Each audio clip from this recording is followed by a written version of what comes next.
واغفر لكم خطاياكم لكم فانزلوا بما كفجر فانفجرت منه 12 عينا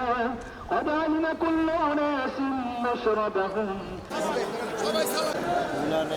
শহীদ রাষ্ট্রপতি জিয়াউর রহমান ও আপসের নেত্রী সাবেক প্রধানমন্ত্রী মরহুমা দেশনেত্রী বেগম খালেদা জিয়ার কবর জিয়ারত ও ফাতেহা পাঠ করেছেন বিএনপির জাতীয় স্থায়ী কমিটির সিনিয়র সদস্য ডক্টর খন্দকার মোশাররফ হোসেন। 5 জানুয়ারি মঙ্গলবার বিকেলে ঢাকা জিয়া উদ্যানে সাবেক প্রধানমন্ত্রী মাদার অফ ডেমোক্রেসি বিএনপির চেয়ারপারসন সাবেক প্রধানমন্ত্রী বেগম খালেদা জিয়ার কবর জিয়ারত এবং রুহের মাগফিরাত কামনায় দোয়া করেন দাউদকান্দির নেতাকর্মীরা। বিএনপির জাতীয় স্থায়ী কমিটির সিনিয়র সদস্য ডক্টর খন্দকার মোশাররফ হোসেন ও জাতীয় নির্বাহী কমিটির সদস্য সুপ্রিম কোর্টের অ্যাডভোকেট ডক্টর খন্দকার মারুফ হোসেন এতে নেতৃত্ব দেন।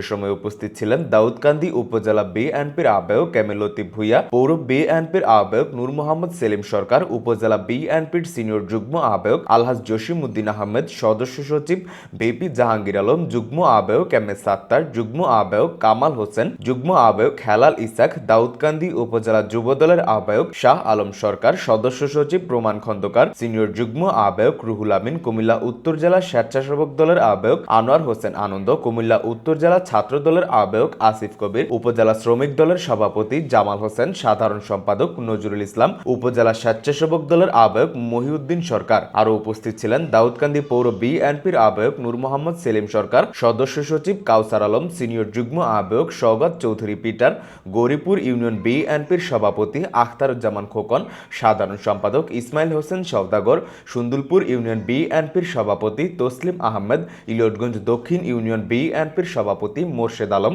সাধারণ সম্পাদক মোসলেম হোসেন, ইলিয়টগঞ্জ উত্তর ইউনিয়ন বিএনপির সাবেক আহ্বায়ক আলী আব্বাস সহ আরো অনেকেই। কবর জিয়ারত শেষে দোয়া ও মোনাজাত করা হয়।